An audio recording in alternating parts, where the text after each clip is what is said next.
గ్రామాల్లో కూడా ఫోకస్ చేస్తుంది, గ్రామాల్లో కూడా పరిపాలన పైన పట్టు సాధించగలుగుతుంది, గ్రామాల్లో ఉన్నటువంటి సమస్యల పట్ల కూడా భారతీయ జనతా పార్టీ ఫోకస్ చేస్తుందని ఒక మెసేజ్ ఇవ్వడం, గ్రామాల్లో ఉన్నటువంటి క్యాడర్ దగ్గర నుంచి స్టార్ట్ చేస్తే డిస్ట్రిక్ట్ లెవెల్లో ఉన్నటువంటి క్యాడర్ వరకు కూడా మీకు అందరికీ పార్టీ ఉంది, పార్టీ అధిష్టానం ఉంది, పార్టీ అధిష్టానం మీ దాకా వస్తుందని ఒక మెసేజ్ ఇవ్వడానికి ఆయన అధ్యక్షుడిగా ప్రమాణ స్వీకారం చేసిన వెంటనే 17 డిస్ట్రిక్ట్లలో ఆయన పర్యటన కొనసాగింది.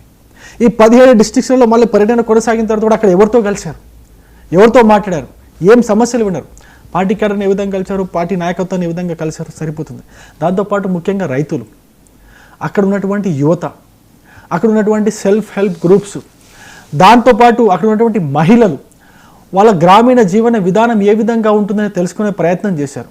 ఇవన్నీ తెలుసుకున్న తర్వాత అక్కడ సెంట్రల్ గవర్నమెంట్ యొక్క పథకాలు ఏ విధంగా అమలు అవుతున్నాయి అనే విధానం కూడా తెలుసుకున్నాం. మీకు గుర్తుండే ఉంటుంది, బహుశా couple of years finance minister Nirmala Sitharaman గారు తెలంగాణ వచ్చినప్పుడు పథకాల గురించి మాట్లాడుతూ అది ప్రధానమంత్రి అంటే కేంద్ర ప్రభుత్వం అందిస్తున్న పథకాలకు సంబంధించి ప్రధానమంత్రి ఇది ఇమేజెస్ ఎందుకు లేవు, పిక్స్ లేవు, రేషన్ షాపుల్లో ప్రధానమంత్రి ఫోటోలు ఎందుకు లేవు ఇవన్నీ అడిగారు. బహుశా అంటే ఇప్పుడు అలాంటి చిన్న చాలా మేజర్ ఇంపాక్ట్ చూపించాయి, చిన్నవే కనిపించాయి. ముఖ్యంగా రామచంద్రరావు గారు గమనించింది ఏంటంటే గ్రామం నుంచి స్టార్ట్ చేస్తే పట్టణం వరకు, మహానగరం వరకు కూడా ప్రతి ఒక్క డెవలప్మెంట్ కార్యక్రమానికి నరేంద్ర మోడీ గారు పంపిస్తున్నటువంటి నిధుల వల్ల జరిగినటువంటి డెవలప్మెంట్ కార్యక్రమాలు మీరు ఎక్కడ పోయినా కనిపిస్తాయండి. సరే మీరు గ్రామాల్లోకి వెళ్ళండి, గ్రామాల్లో రోడ్లు కావచ్చు, వీధి దీపాలు కావచ్చు, డ్రైనేజ్ సిస్టమ్ కావచ్చు, దాంతోపాటు శ్మశాన వాటికలు కావచ్చు, ఈ మధ్య కట్టినటువంటి రైతు వేదికలు కావచ్చు, ఇవన్నీ కూడా గ్రామంలో ఒక కమ్యూనిటీకి, దాని తర్వాత ఇండివిజువల్గా ఒక్కొక్క ఇంటి ముందు నల్లాలు కావచ్చు, అదేవిధంగా టాయిలెట్స్ కావచ్చు, గ్యాస్ కనెక్షన్లు కావచ్చు, అదేవిధంగా నరేంద్ర మోడీ గారు ఇస్తున్నటువంటి ఉచిత బియ్యం కావచ్చు, వీటన్నిటినీ ఇక్కడ నుంచి గ్రామం నుంచి స్టార్ట్ చేస్తే మీరు పట్టణానికి రండి. మీరు సికింద్రాబాద్ రైల్వే స్టేషన్లో దిగండి సార్. సికింద్రాబాద్ రైల్వే స్టేషన్లో దిగితే ఒక సికింద్రాబాద్ రైల్వే స్టేషన్ ఇప్పుడు ఎయిర్పోర్ట్ లాగా మారుస్తున్నారు.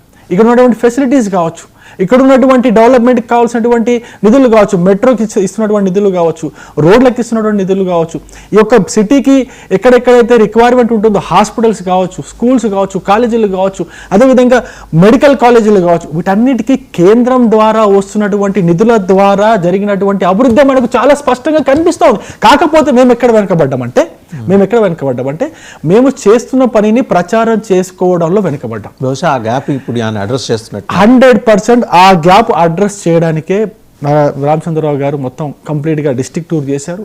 అయిన వెంటనే అధ్యక్షుడిగా ప్రమాణ స్వీకారం చేసిన వెంటనే దాంతోపాటు ఈ ప్రభుత్వం ఇప్పుడున్నటువంటి ప్రభుత్వం పార్టీ ఏ విధంగా అధికారంలోకి వచ్చిందో ఒకసారి వెనక్కి వెళ్ళి చూస్తే వాళ్ళు ఇచ్చినటువంటి హామీలు కావచ్చు, వాళ్ళు ఇచ్చినటువంటి డిక్లరేషన్స్ కావచ్చు, వాళ్ళు ఇచ్చినటువంటి పథకాలు కావచ్చు, వీటన్నిటినీ కూడా ఏ విధంగా ప్రజలకు నమ్మించి అమలు చేస్తాము, 100 రోజుల్లోనే అమలు చేస్తాము, వెంటనే రిజర్వేషన్లు ఇచ్చేస్తాము, వెంటనే మీకు ఉద్యోగాలు ఇచ్చేస్తాము, వెంటనే మీ అందరికీ బీసీ ఫెడరేషన్స్ వీటందరికీ నిధులు ఇచ్చేస్తాము, వెంటనే విద్యకు బడ్జెట్ 7% నుంచి 15% చేసేస్తాం. ఇవన్నీ కూడా మేజర్ కొన్ని ఫ్యాక్ట్స్.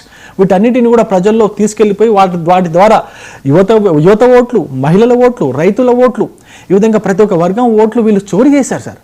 కాంగ్రెస్ పార్టీ వాళ్ళు వీళ్ళ ఓట్లు చోరీ చేసి ఇప్పుడు అధికారంలోకి వచ్చిన తర్వాత ఇదే యువత, మహిళలు, రైతులు వీళ్ళందరి కళ్ళల్లో మట్టి కొట్టి వాళ్ళ అధికారాన్ని అనుభవిస్తున్నారు. మెస్సీతో ఫుట్బాల్ మ్యాచ్లు ఆడడానికి 100 కోట్ల రూపాయలు ఖర్చు చేస్తున్నారు. వాళ్ళ యొక్క విజయోత్సవాలు చెప్పి గ్రామాల్లో సర్పంచ్ ఎలక్షన్స్ జరుగుతుంటే కోట్ల రూపాయలు వెచ్చించి, ప్రభుత్వ ధనాన్ని వెచ్చించి మున్సిపాలిటీస్లో, డిస్ట్రిక్ట్ హెడ్ క్వార్టర్స్లో విజయోత్సవ సభలు పెట్టాయి. ఇవన్నీ కూడా క్వశ్చన్ చేయగలుగుతున్నాం. ఇప్పుడు ఆయన ఛార్జ్ తీసుకున్నప్పటి నుంచి కూడా ఏంటంటే ప్రత్యేకించి ఫోకస్ మండల స్థాయి, జిల్లా స్థాయి బూత్ కమిటీల మీద వాటిని పునర్వ్యవస్థీకరించడం. ఎందుకంటే ఒక kind of stigma organization reorientation, restructuring అంటారు, what ever you call you name it. But ఆ దిశగా ఆయన ఎక్కువ జిల్లాల నుంచి వస్తున్న రిపోర్ట్స్. దాంట్లో కూడా ఏంటంటే సార్, జిల్లా అధ్యక్షులు ఎన్నికైన తర్వాత రామచంద్రరావు గారు రాష్ట్ర అధ్యక్షుడయ్యారు. జిల్లా కమిటీలు ఏదైతే కూర్పు జరిగిందో, అదేవిధంగా మండల కమిటీలు ఏదైతే కూర్పు జరిగిందో, అక్కడ కావాల్సిన మార్పులన్నీ కూడా ఇప్పుడు ఒక్కొక్కటి ఆర్గనైజేషన్ సెట్ చేస్తున్నారు. ఇప్పుడు ఎగ్జాంపుల్ ఒక చిన్న ఉదాహరణ చెప్తాను, మా మండలంతో ఉదాహరణ చెప్తాను. 2 మండలాలను క్లబ్ చేసి ఒక మండలం కింద పెట్టి ఒక మండల అధ్యక్షుడిని పెట్టినారు, ఎప్పుడు ఈయన అధ్యక్షుడు కాకన్నా ముందు. సో ఇటువంటి చిన్న చిన్న ఎర్రర్స్ అన్నిటిని కూడా సరి చేసుకుని ఇప్పుడు దాన్ని రెండింటికి 2 మండలాలు చేసి ఏ మండలానికి ఆ మండలాన్ని సెట్ చేసి ఏ మండలానికి ఆ మండలానికి టీం ఏర్పాటు చేసి ఆ మండల అధ్యక్షుని ఏర్పాటు చేసి దాన్ని సెటరేట్ చేసుకుంటున్నారు. ఎక్కడెక్కడైతే జిల్లా కమిటీలో కూర్పులో ఆ యొక్క గ్యాప్ ఉండిందో ఆ గ్యాప్ను కూడా ఫిల్ చేసేసి ఇప్పుడు మీకు తెలుసు డిస్టిక్లో ఇన్ఛార్జీలు వేసినారు. డిస్టిక్లో ఇన్ఛార్జీలు అయిపోయిన తర్వాత ఇప్పుడు నెక్స్ట్ ఇంకేదో స్పోక్స్ పర్సన్స్, సేల్స్ వీటన్నిటి కూడా వేసేది ఉన్నది.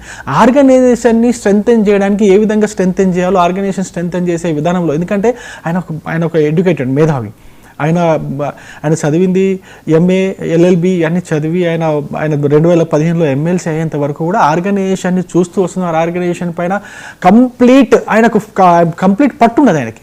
సో ఎక్కడెక్కడైతే గ్యాప్స్ ఉన్నాయో ఆ గ్యాప్స్ అన్ని కూడా ఫిల్ చేసి ముందు ఆర్గనైజేషన్ స్ట్రెంథెన్ చేసి దాంతోపాటు మేము చేస్తున్నటువంటి పనులను కూడా ప్రజల్లోకి తీసుకెళ్లడం, అదేవిధంగా ఈ రాష్ట్రంలో ఉన్నటువంటి ప్రభుత్వం చేస్తున్నటువంటి వాళ్ళ యొక్క హామీలు, దొంగ హామీలు కావచ్చు, అదేవిధంగా వైఫల్యాలు, మెయిన్గా ఫెయిల్యూర్స్, వాటన్నిటిని కూడా హైలైట్ చేస్తూ ప్రజలకు వెళ్ళే ప్రయత్నం చేస్తాను. మీకు తెలుసు రామచంద్రరావు గారు అధ్యక్షుడైన తర్వాత మేము రైతులకు ఏదైతే రైతు భరోసా పేరుతో 15,000 రూపాయలు వేయాలనో ఆ 15,000 రూపాయలని 12,000 చేయడం, రైతు కూలీలకు ఇవ్వాల్సినటువంటి ఆ యొక్క రైతు భరోసాని ఇవ్వకపోవడం, కౌలు రైతులకు ఇవ్వాల్సినటువంటి భరోసాని ఇవ్వకపోవడం, విద్యార్థులకు ఇవ్వాల్సినటువంటి ఫీజు రియంబర్స్మెంట్ కావచ్చు, వాళ్ళకి ఇవ్వాల్సినటువంటి నిరుద్యోగ భృతి కావచ్చు, అన్నిటికంటే ముఖ్యంగా పెద్ద వయసు వాళ్ళకి ఇవ్వాల్సినటువంటి పింఛన్ ఏదైతే ప్రామిస్ చేశారో 4,000 రూపాయల పింఛన్, ఆ పింఛన్ విషయం కావచ్చు, వికలాంగులకు ఇస్తున్నటువంటి పింఛన్ 6,000 రూపాయలు వికలాంగులకు ఇస్తున్నటువంటి పెన్షన్ కావచ్చు, మహిళలకు ఇస్తున్నటువంటి 2,500 రూపాయలు నెల ఇవ్వాల్సింది కావచ్చు, వీటన్నిటిపైన ఫోకస్ చేసి వీటన్నిటికీ రైతుల గురించి మేము ధర్నాలు చేసాం,